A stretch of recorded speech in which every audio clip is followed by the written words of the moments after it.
अस्सलामुअलैकुम बच्चों। आज आप सभी बच्चों को हमारे इस चैनल, मेरे और आप लोगों के इस चैनल पाकिस्तान डायनेमिक वाले में खुश आमदीद कहते हैं। तो आज हम बात करने वाले हैं, सेकंड ईयर के टॉपिक है हमारे पास, वो है torque on a current carrying loop. एक करंट कैरिंग लूप हो, इसमें टार्क कैसे एग्जैक्ट करता है, यानी कि टार्क कैसे लगता है। ठीक है, इसके ऊपर हम बात करेंगे। सबसे पहले देखिए, जब भी हमारे पास कोई करंट कैरिंग कॉइल हो या कोई भी लूप हो, ठीक है, उसको किसी मैग्नेटिक फील्ड में रखते हैं, ठीक है, तो वो हमेशा क्या एक्सपीरियंस करती है, उसके ऊपर हमेशा टार्क लगता है या फोर्स एक्सपीरियंस करती है। पहले पहली चीज़ ये है कि फोर्स एक्सपीरियंस करती है। अब फोर्स किसी जगह कोई चीज़ एक्सपीरियंस करे तो उससे टर्निंग इफेक्ट भी मतलब काज हो सकता है। ये आप पढ़ते आ रहे हो कि force is cause of turning effect. Force ही वजह बनती है जो टर्निंग इफेक्ट प्रोड्यूस करवाती है किसी बॉडी के अंदर। तो अब हम बात करेंगे कॉइल में। तो चलो बगैर टाइम ज़ाय कि हम अपने चैनल के लेक्चर की तरफ बढ़ते हैं। बने रहिएगा हमारे साथ, ठीक है। Torque on a current carrying loop, loop in a uniform magnetic field. कहाँ पे? Uniform magnetic field. अगर यूनिफॉर्म मैग्नेटिक फील्ड हो, उसमें कोई कॉइल पड़ी हो, तो वो कॉइल कैसे अपने ऊपर टार्क एक्सपीरियंस करती है। सबसे पहले हम एक कॉइल बनाएंगे। सिंपल सी बात है भाई, बनाएं, टाइम ज़ाया ना करें। क्या है कॉइल? ये है कॉइल। ये कुछ इस तरह हमारे पास ये कॉइल रेक्टेंगुलर कॉइल है, ठीक है। ये सर्कुलर भी हो सकती है कॉइल, कॉइल सर्कुलर भी हो सकती है, रेक्टेंगुलर भी हो सकती है, उसमें कोई वो नहीं है, ठीक है। पर तो ये कॉइल है, हम इसकी साइडों को कहते हैं ए है, बी है और सी है, डी है। तो इस कॉइल को हमने मैग्नेटिक फील्ड में रखा। अब कॉइल में क्या कर रहा है? करंट फ्लो कर रहा है। तो करंट को फ्लो करवाते हैं। ये करंट यूँ जा रहा है आई, फिर यहाँ से ये इस तरह आया, फिर ये करंट है, ये भी करंट है, ठीक है। करंट जो है ये कुछ क्लॉकवाइज मतलब कॉइल में क्या कर रहा है? घूम रहा है। तो क्या होगा? यहाँ से मैग्नेटिक फील्ड है यूँ कुछ इस तरह, ठीक है। मैग्नेटिक फील्ड बनाते हैं। अब ये जो मैग्नेटिक फील्ड है, इसकी वजह से इस लूप के अंदर टार्क बनेगा, फोर्स एक्सपीरियंस करेगी, फोर्स लगेगी उसके ऊपर। वही तो बात कर रहे हैं।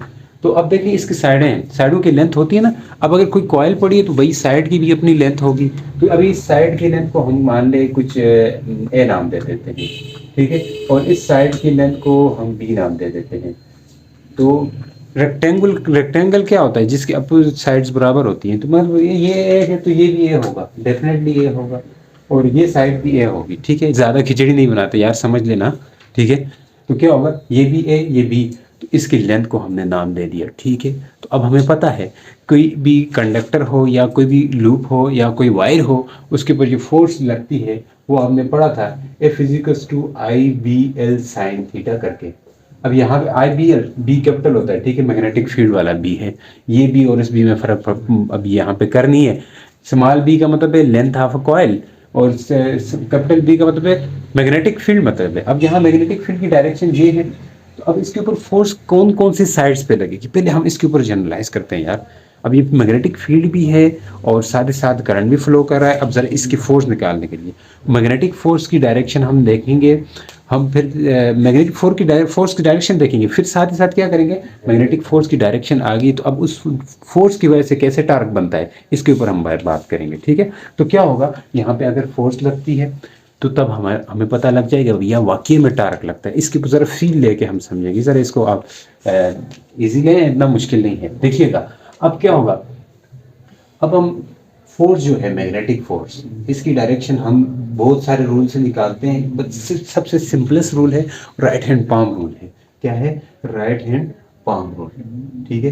राइट हैंड पाम रूल का यूज़ करते हुए हम अपने मैग्नेटिक फील्ड की डायरेक्शन, मैग्नेटिक फोर्स की डायरेक्शन निकाल लेंगे। राइट हैंड पाम रूल क्या कहता है? अपने फिंगर्स को मैग्नेटिक फोर्स की डायरेक्शन में रखो और अपने थंब को करंट की डायरेक्शन में रखो। करंट की डायरेक्शन बोले या करंट के, देखो जिस डायरेक्शन में करंट फ्लो करेगा उस डायरेक्शन में चार्जेस मूव करेंगे, positive charges, not negative charges, okay.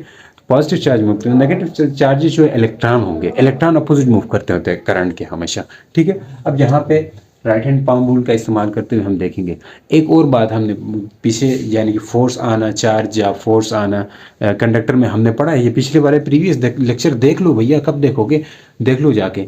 अब यहाँ पे उसमें हमने ये बात की थी कि अगर अगर चार्ज जो है मैग्नेटिक फील्ड के अपोजिट मूव करें या मैग्नेटिक फील्ड की डायरेक्शन में मूव करें, अगर दूसरे लफ्ज़ों में बोला जाए मैग्नेटिक फील्ड के पैरेलल मूव करें या मैग्नेटिक फील्ड के एंटी पैरेलल मूव करें, दोनों ही सूरतों में आपके पास जो है मैग्नेटिक फोर्स जीरो होती है, यानी मैग्नेटिक फोर्स लगी नहीं रही होती है उस टाइम। ठीक है, तो क्या होगा, अब यहाँ पे दो ऐसी साइडें होंगी जिसमें करंट जो है भैया, अगर करंट एंटी पैरेलल मूव करे या चार्ज एंटी पैरेलल मूव करे, एक ही बात है। ठीक है, एक ही बात है। चार्ज देखो करंट मूव करे, बेसिकली चार्जेस तो होते हैं इसके अंदर, करंट मतलब करंट के अंदर। तो इसी तरह यहाँ पे भी क्या होगा, जब चार्ज मूव कर रहे हैं तो जो करंट अगर अपोजिट मूव कर रहा है, अपोजिट फ्लो कर रहा है करंट मैग्नेटिक फील्ड, जैसे इसमें है देखें मैग्नेटिक फील्ड इस तरफ है, करंट उधर जा रहा है, करंट की डायरेक्शन इस तरफ है, अपोजिट है, तो यहाँ पे इस साइड पे कोई फोर्स नहीं लगेगी। चार साइडें हैं, दो साइडों पे फोर्स नहीं लग रही है। अब जहाँ पे गौर करके देख सकते हो, इसमें क्या है, मैग्नेटिक फील्ड यूं है, करंट ये जा रहा है, तो दोनों के बीच में 180 का एंगल है। तो 180 क्या होता है, जीरो हो जाएगा, साइन 180 जीरो हो जाएगा, मगर मैग्नेटिक फोर्स लग ही नहीं रही है। इसका मतलब यहाँ पैरेलल है, यहाँ पे एंगल जीरो है, साइन जीरो जीरो, तो इसका मतलब यहाँ पे मैग्नेटिक फोर्स नहीं लग रही है। अब रह गई ये साइड और इस साइड की बात करते हैं। इस और इस साइड की बात करने हम कह सकते हैं, इस वाली फोर्स को आप F1 कह लें, इस वाली फोर्स को आप F2 कह लें। फोर्स F1 और F2 क्या होंगी, जीरो होंगी। F1 and F2 both are equal to zero, both are equal to zero because current is flowing in the direction of magnetic field and opposite to the direction of magnetic field। ठीक है, मेरी English बड़ी strong है, आप देख सकते हो, यहाँ से सुन सकते हो यार। तो क्या होगा, अब यहाँ पे हम मैग्नेटिक यानी राइट हैंड पाम रूल इस्तेमाल करेंगे, फिंगर्स को रखेंगे मैग्नेटिक फील्ड की डायरेक्शन में, थंब को किस डायरेक्शन में रखेंगे, करंट की डायरेक्शन में। देखो मैग्नेटिक फोर्स की डायरेक्शन निकल आएगी, क्या करोगे, देखिए सारे हाथों का खेल है, हाथों से समझ जाना क्या होगा। देखिए अब हमने थंब को किस डायरेक्शन में रखना है, करंट की डायरेक्शन में, फिंगर्स को मैग्नेटिक फील्ड की डायरेक्शन में। अब देखो करंट नीचे आ रहा है, फिंगर्स करंट नीचे आ रहा है, नीचे करंट है, तो इस साइड की बात कर रहा हूँ, नीचे करंट था तो करंट की डायरेक्शन में थंब को रखा, अंगूठे को, और फिंगर्स को मैंने मैग्नेटिक फील्ड जो आगे जा रही थी उनकी डायरेक्शन में रखा। जो हथेली क्या देती है, हथेली मैग्नेटिक फोर्स की डायरेक्शन देती है।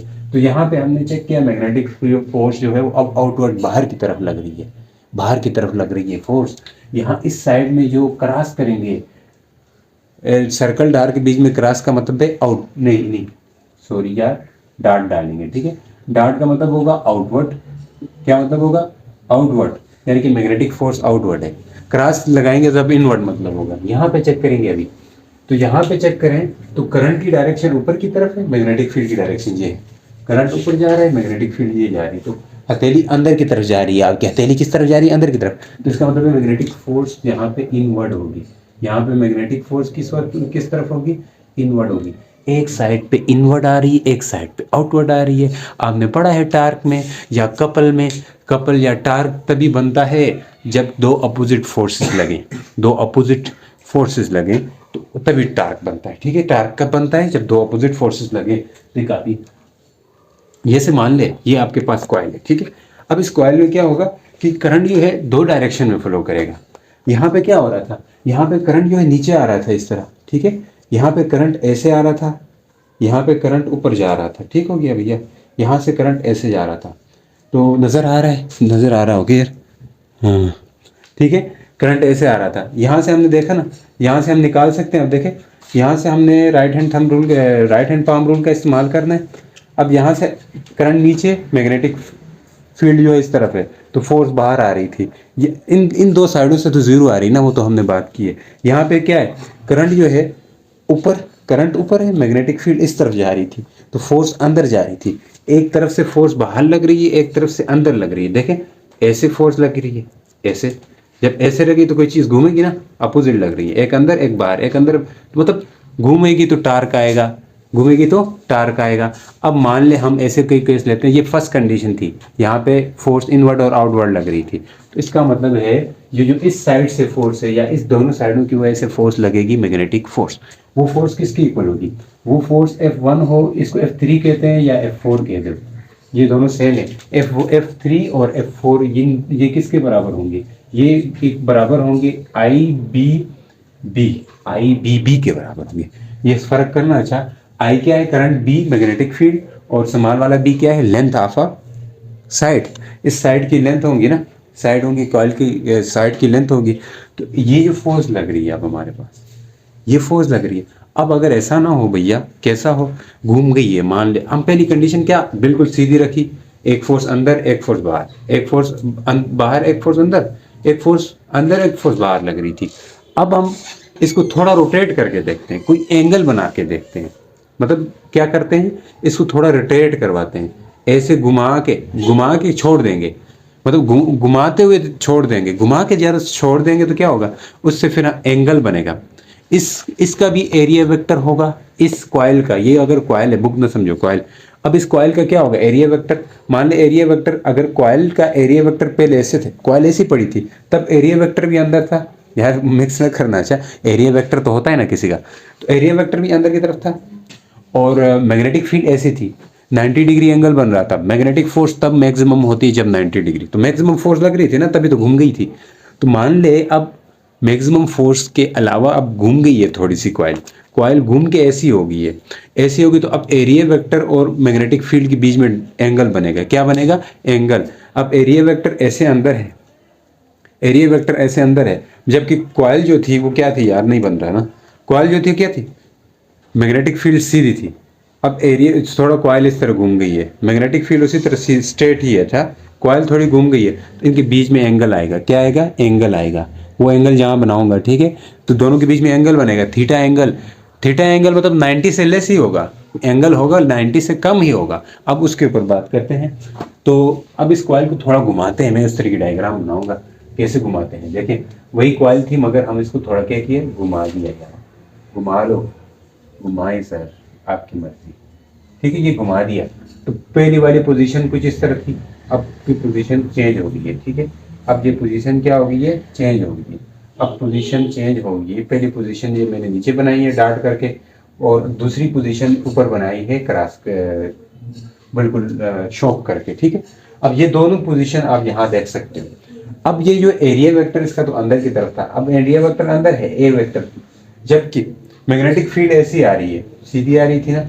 तो मैग्नेटिक फील्ड और एरिया के बीच में एंगल दिख रहा है, दिख रहा है, दिख रहा होगा ना, ये एक एंगल बना रही है दोनों, ये एरिया वेक्टर है, ये मैग्नेटिक फील्ड, दोनों के बीच में एंगल है। तो अब क्या होगा, अब एरिया वेक्टर, मैग्नेटिक फील्ड और जो कॉइल है, ये दोनों आपस में क्या बना रहे हैं, एंगल बना रहे हैं। अब टार्क यहाँ दो फोर्सेस की वजह से बन रहा है, एक F1 और F2 की वजह से, यानी कि ओवरऑल दो टार्क बनेंगे, एक इस साइड की वजह से, एक उस साइड की वजह से। दोनों टार्क को क्या करेंगे, प्लस करेंगे, तो वो टोटल नेट टार्क होगा, टोटल नेट टार्क होगा। मान ले इस साइड से जो टार्क बनता था वो टार्क 1 है, उसको हम लिखेंगे F मल्टीप्लाई बाई, भाई F3 और F4 असल में क्या है, F है। हमने F3 और F4 को बराबर लिया था ना, IB लग रहा था, IBB, तो हम दोनों को क्या लेंगे, F लेंगे, दोनों F है, यानी कि दोनों बराबर है force, multiply by cross perpendicular distance, F cross perpendicular distance, ये आपके पास टार्क होता है। F क्रॉस D करो या F क्रॉस R करो यार, R क्या होगा, अब ये यहाँ एंगल बना रहे, तो ये जो कुछ रोटेट करेगा ना, रोटेट करेगा कि ये कॉइल रोटेट करेगा, ये एक्सिस ऑफ रोटेशन होगा, ये क्या होगा, इसको एक्सिस ऑफ रोटेशन कहेंगे। कॉइल का क्या होगा, axis of rotation.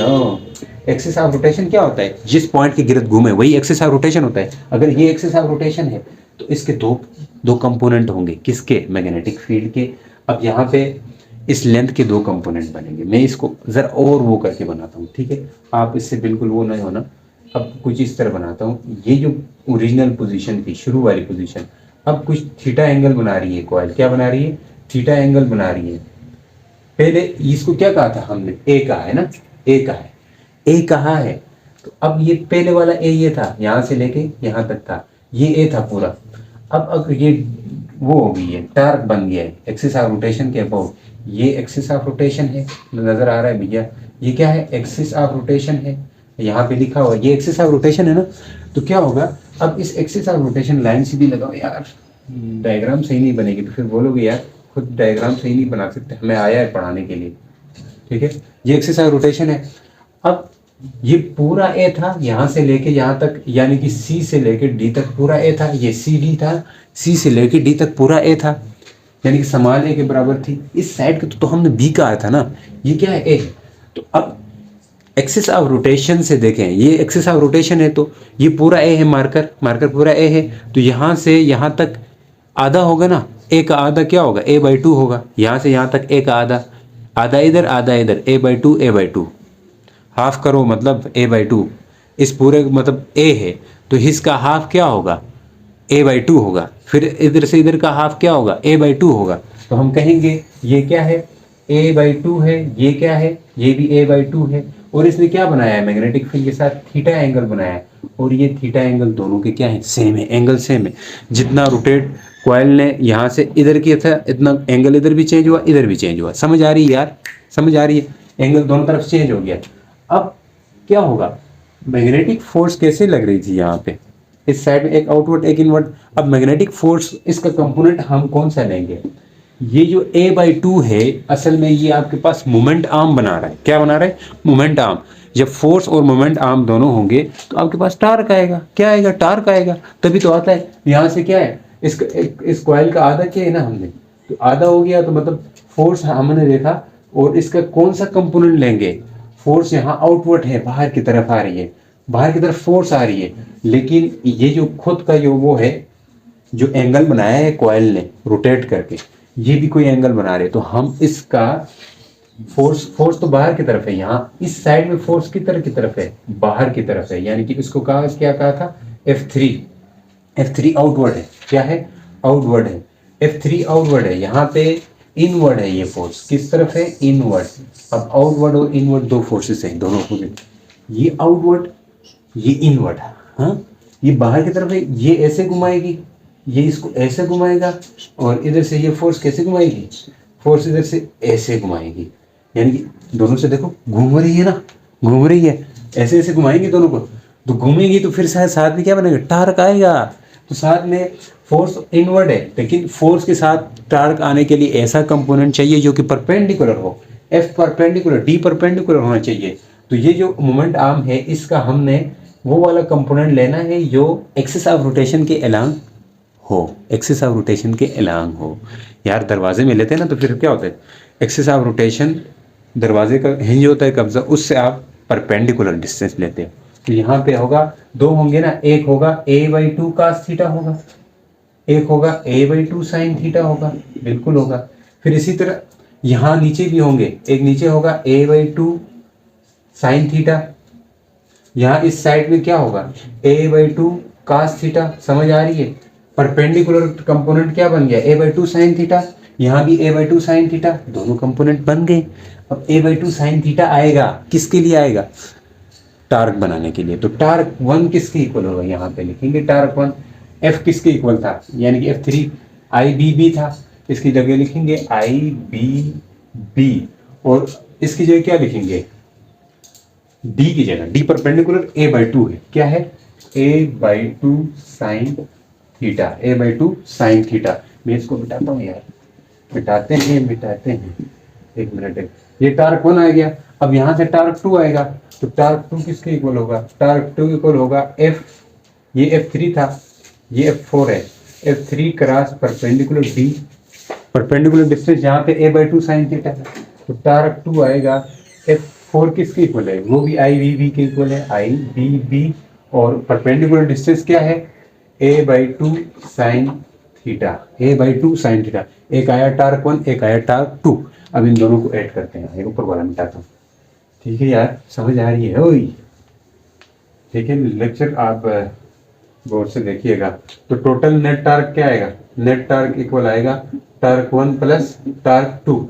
Net torque आएगा भैया, टार्क वन क्या है, टार्क वन हमने निकाला है I B B A sine theta और divide by two, plus I B B A by two sine theta.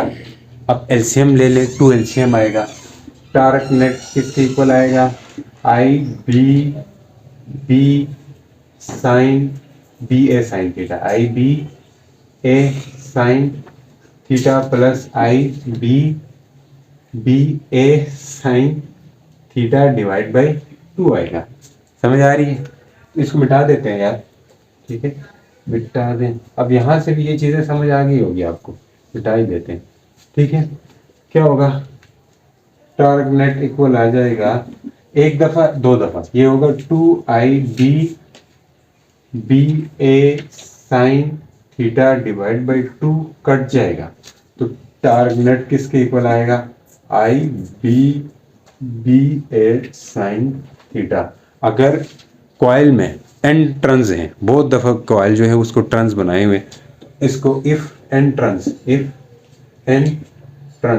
बहुत ही ज़्यादा टर्न्स है कॉइल में। ठीक है, टर्न्स का मतलब ये है कि बहुत सारे लूप हैं जिसको इसको क्या क्या हुआ है, इसके ऊपर लपेटी हुई है। तो टॉर्क नेट किसके इक्वल होगा, n भी आएगा, NI बी साइन थीटा।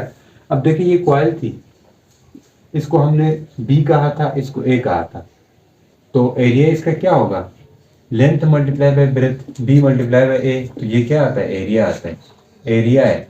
तो ये असल में इन दोनों को हम A कह सकते हैं, एरिया कह सकते हैं।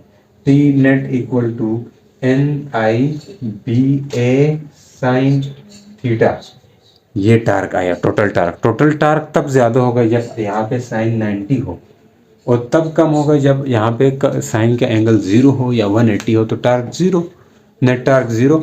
जबकि वो भी हमने देखा है, और 90 का एंगल हो तो मैक्सिमम टार्क होगा। तो बने रहिएगा हमारे साथ, हमें सपोर्ट दीजिएगा, तो आपको इस तरह की लेक्चर आप लोगों को अपलोड करते रहेंगे। तो मिलते हैं नेक्स्ट उसके साथ, लेक्चर के साथ। अल्लाह हाफिज़।